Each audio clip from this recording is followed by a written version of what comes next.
Assalamualaikum warahmatullahi wabarakatuh. Selamat pagi di hari Kamis ini guys. Apa kabar kalian semua? Semoga kalian sehat selalu ya guys.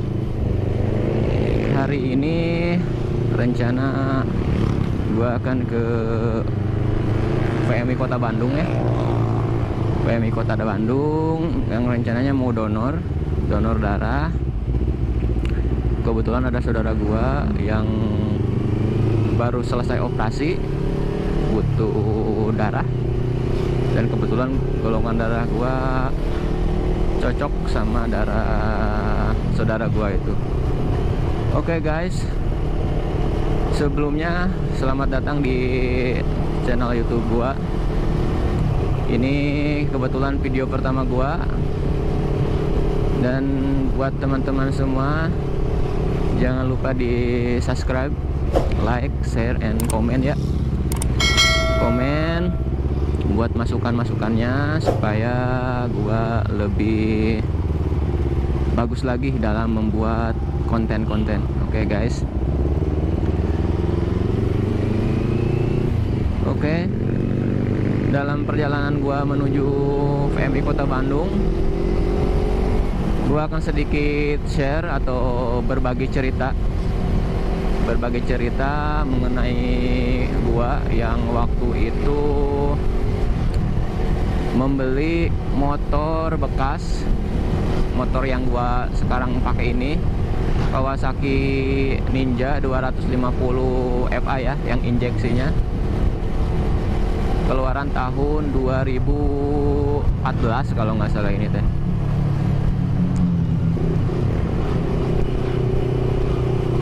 Ini sih ceritanya supaya menjadi pengalaman juga, atau jadi bahan pertimbangan buat teman-teman semua yang mau beli motor, khususnya motor bekas yang terbilang nggak murah-murah amat sih ya kalau menurut gua, apalagi motornya yang kayak Kawasaki Ninja atau CBR yang cc-nya itu emang lumayan gede. Oke guys, jadi ceritanya begini. Waktu itu tuh beberapa bulan, sebulan terakhir, gue itu ada uang tabungan lah ceritanya ya, tabungan sekitar 30 juta. Dari hasil tabungan gue 30 juta yang emang ya, rencananya tuh emang mau beli motor, pengen beli motor yang 2 silinder lah ceritanya. Kalau nggak CBR 250, Ninja, bisa juga yang dari Yamaha MT25. Nah dari situ gua tuh nyari motornya tuh di lewat Facebook ya, bukan lewat showroom, karena mungkin karena gua juga sibuk kerja, seharian gua kerja, jadi nggak ada waktu buat ke showroom. Jadinya gua nyari di Facebook, dan waktu itu yang gua cari itu yang pertama sih pengennya tuh CBR yang 250. Namun karena uangnya nggak cukup, budgetnya cuma 30 juta, akhirnya diurungkanlah niat gua untuk beli CBR 250 itu ya, karena emang lumayan sih kalau CBR tuh harganya di atas 40 jutaan guys. 40 jutaan, sedangkan budget yang gua punya itu cuman 30 juta ya, pas, nggak ada kurang, nggak lebih, itu pas banget 30 juta. Terus gua coba cari Yamaha MT25 sama Ninja 250. Nah karena gua juga ada pengalaman lah, pernah punya dulu Kawasaki Ninja 250 tapi yang karbu guys, yang tahun 2011. Jadi gua pikir ya udahlah beli Ninja 205 aja, cuman yang injeksinya biar berpikirnya naik kelas lah begitu. Jadinya gua cari tuh fokus di Ninja 250 yang FI. Nah cuman karena emang budgetnya tuh cuman 30 juta. Guys, sebentar guys, ini mulai macet nih Banjaran, lampu merah.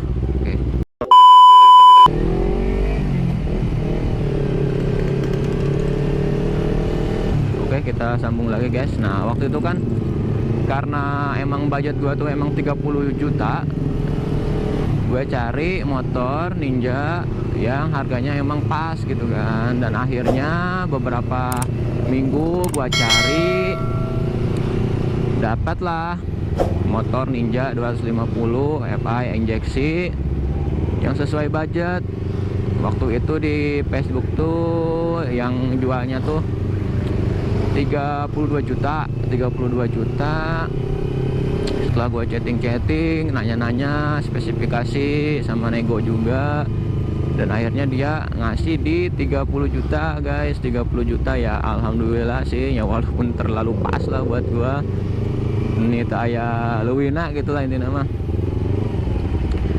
Nah setelah itu gue janjian lah sama yang jual, karena kan emang kebetulan gue juga kerja ya, nunggu libur dulu. Setelah itu janjian, aduh mobil badak guys.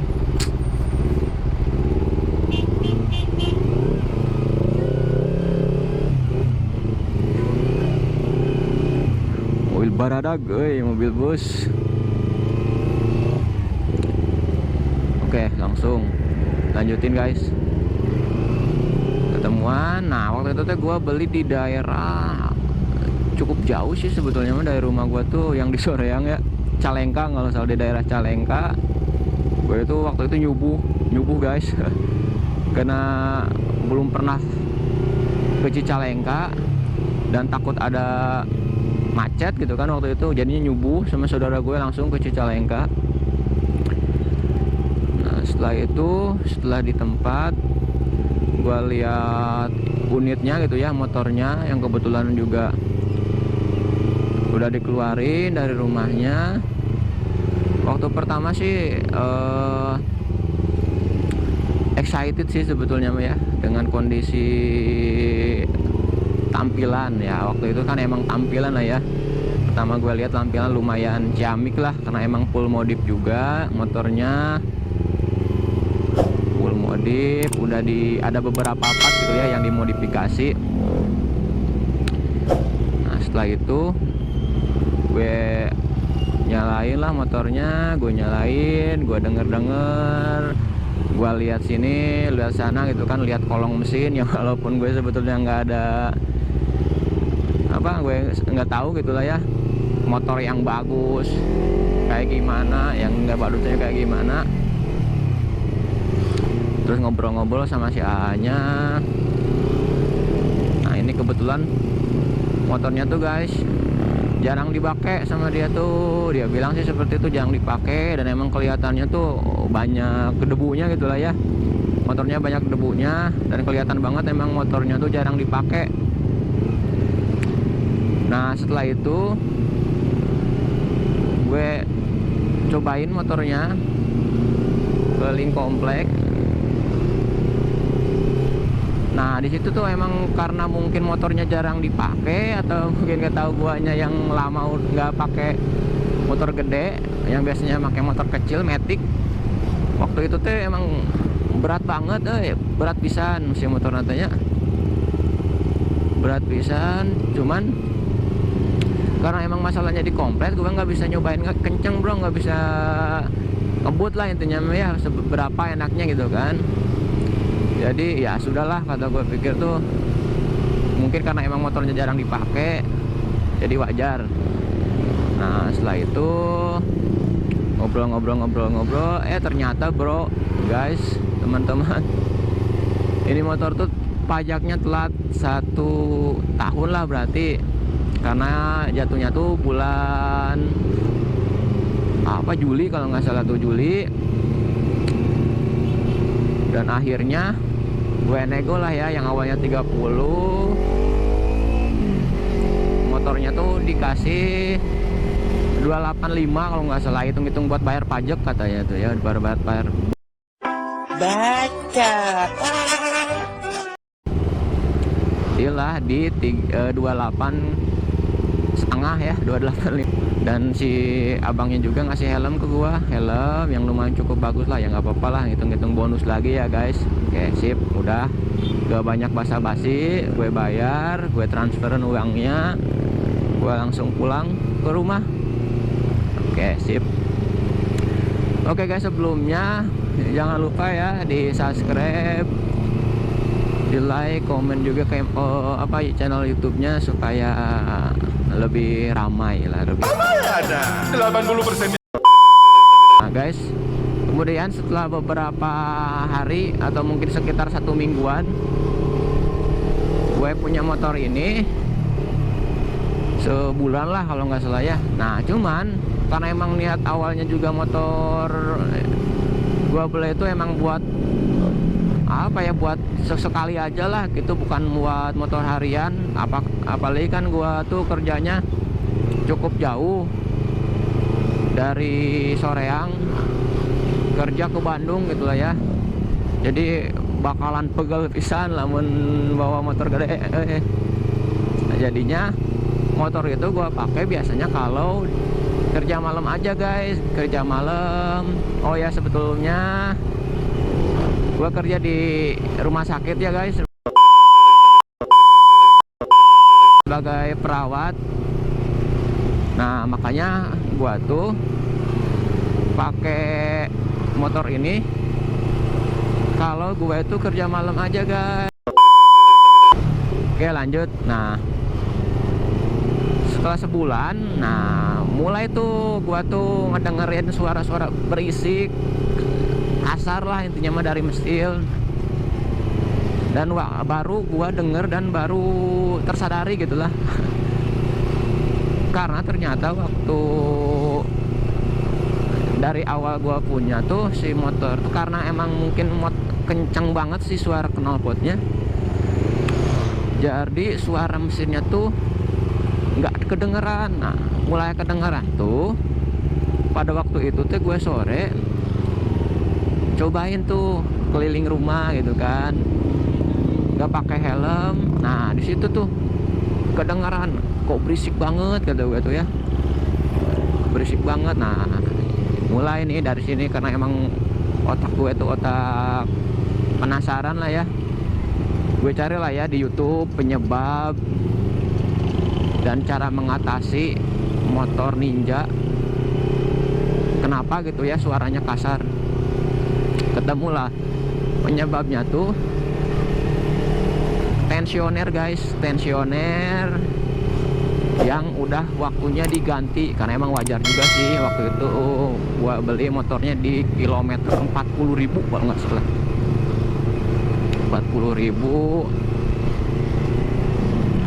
Nah di YouTube tuh ada beberapa tips dan trik cara mengatasi tensioner yang waktunya ganti. Karena emang mungkin tensioner yang ori atau kalau kita ganti itu lumayan cukup mahal, sekitar 700 lah kalau nggak salah ya, 700-600 lah gitu.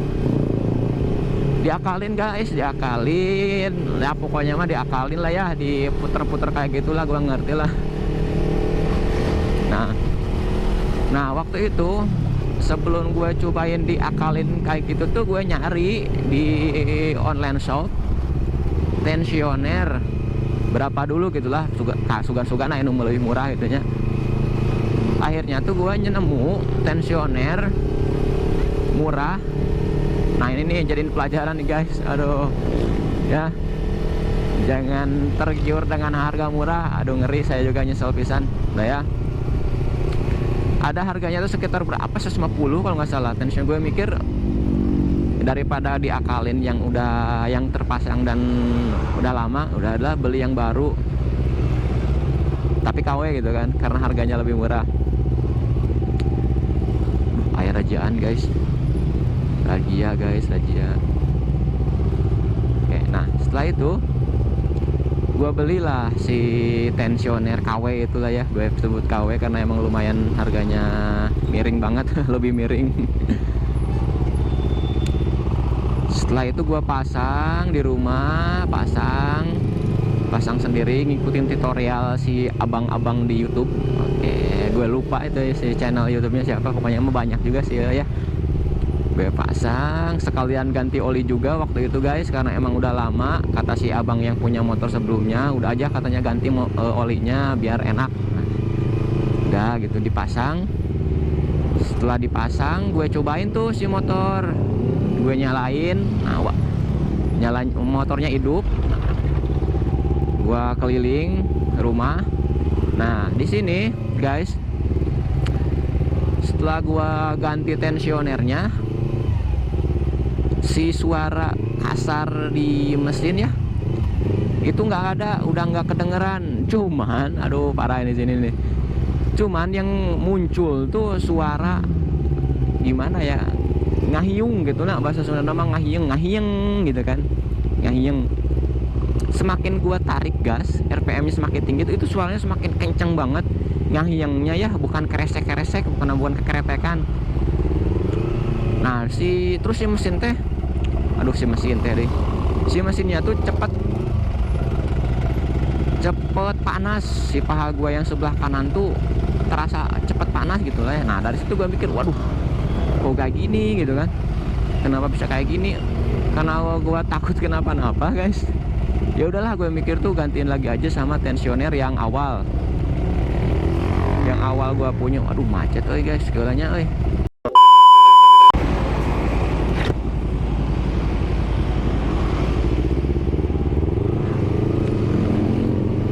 Oke guys, sorry banget tadi baterai GoPro gue mati, baterainya habis, gue lupa charge. Untung bawa cadangan. Oke, alhamdulillah nih udah mulai masuk di daerah kota Bandung ya. Langsung aja ke cerita lagi. Aduh, tadi macet pisan guys. Nah, waktu itu kan udah gue coba tuh pakai tensioner, udah oli udah diganti, tensioner juga udah diganti. Taunya kan, aduh itu parah banget, pokoknya mah sampai ngahiyung. Udah ngahiyung, panas. Ya udahlah, gue ganti lagi sama yang bawaannya dari Kawasaki yang awal gitu kan. Nah, di sini nih mulai masalah besar. Pada saat gue copot tensionernya tuh, gue juga nggak ngerti. Pas awal tuh gampang banget bukanya, cuman pas mau dicopot lagi susah banget itu, pakai kunci 8 gitu kalau nggak salah, terhalang gitulah, kagok pokoknya namanya. Jadinya gue lepas, ada bagian yang gue lepas yang ternyata itu tuh namanya TPS, throttle body. Waktu itu gue nggak tahu itu tuh apa gitu kan, dan fungsinya tuh apa. Nah, dari situ gue lepas, gue pasangin lagi lah dari awal ke awal gitu kan. Tensioner juga bawaan, TPS nya gue pasang juga. Pas gue nyalain guys, banget parah. Itu motor tuh nyala, cuman berebet gitu guys, nggak mau jalan, berebet nggak mau jalan. Dan ternyata ya seperti biasa, otak penasaran gue tuh muncul. Gue searching lagi di YouTube penyebab motor gue jadi berebet, karena kan awalnya emang gak berebet ya, cuman mendengung doang atau berisik ya, ganti tensioner. Tapi setelah si TEPS itu, si throttle bodinya gue lepas, itu masalahnya yang satu belum kelar malah muncul masalah baru. Dan motor gua tuh jadi nggak bisa jalan gitu. Nyala sih nyala, cuman nggak bisa jalan. Reregogan lah bahasa Sundanya mah gitu ya, ret-retan gitu kan. Wah, dari sini gue mulai, udah ini emang nggak akan bener nih, nggak akan mau balik lah intinya namanya. Harus dibawa ke bengkel gitu kan. Udahlah, dari situ gue mikir udah ini harus bawa ke bengkel, gue schedulein. ke orang Kawasaki untuk towing motor ya, karena emang lumayan juga jauh dari rumah gue Soreang ke dealer Kawasaki yang di daerah Kopo kalau nggak salah. Karena emang gue mikirnya kalau misalnya ke bengkel biasa ya takutnya apa ya, nggak sembarangan lah gitu ya yang bisa gitu, apalagi masalah injeksi dengan komputerisasi memang harus ahlinya lah ya. Walaupun emang ada beberapa sih bengkel yang emang udah jago, cuman gue karena pertama juga takutnya kenapa-napa, ya udahlah langsung aja ke dealer Kawasaki resmi langsung. Udah selang seminggu gue berangkat ke Kawasaki sama motor di towing gitu ya, pakai mobil dolak lah. Setelah sampai langsung gerecepnya si bengkelnya, gerecep pisan motornya, kebetulan mungkin lagi kosong guys, gerecep langsung di cek motornya, dinyalain pakai komputer ya, kurang lebih 30-15 menitan lah ya. Karena yang gue lihat juga si abang-abangnya tuh kayak yang terheran-heran lah gitu, nah cenah motor kok kieu gitu kan ya, motor suaranya kayak gini gitu ya. Setelah dia cek-cek ternyata guys, ternyata Kang cenah, jadi misalnya cenah ini mah motor tuh kemungkinan harus turun mesin.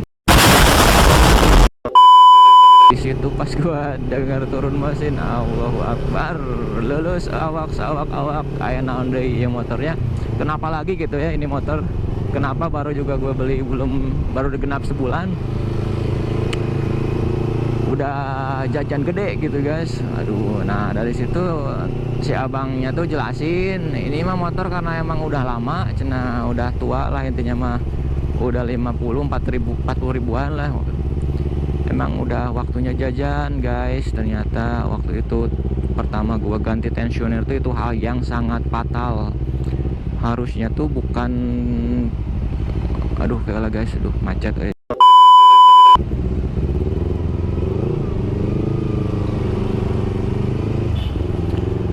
Oke, kembali guys.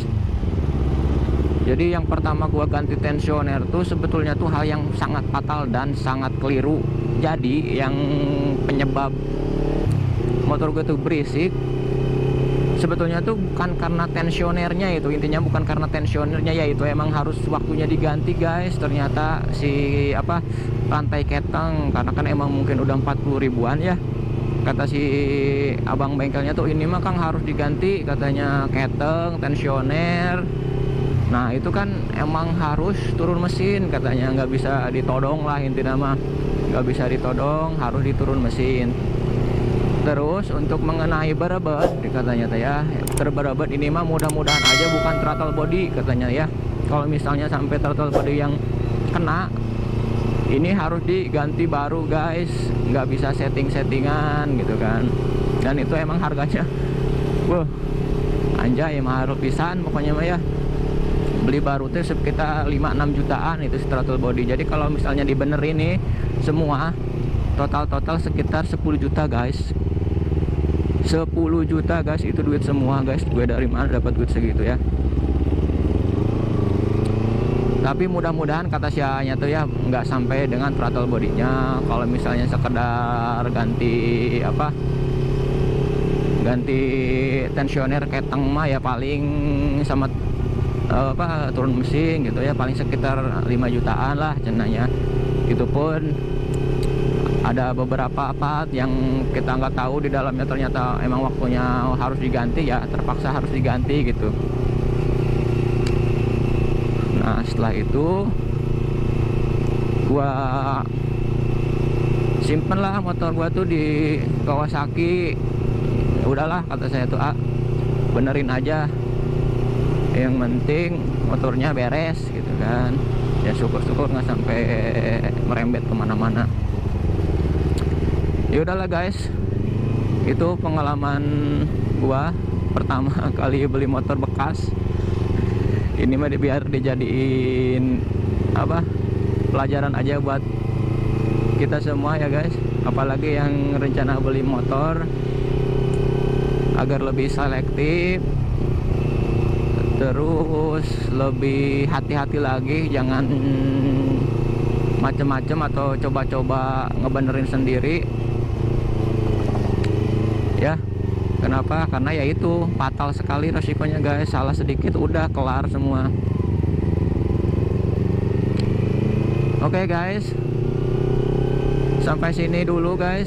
Sebentar lagi gue sampai ke PMI Kota Bandung untuk cerita mengenai part-part apa aja yang diganti dan habis berapa. Gue nanti share di video berikutnya ya guys. Oke, gue pamitan sampai sini. Wassalamualaikum warahmatullahi wabarakatuh.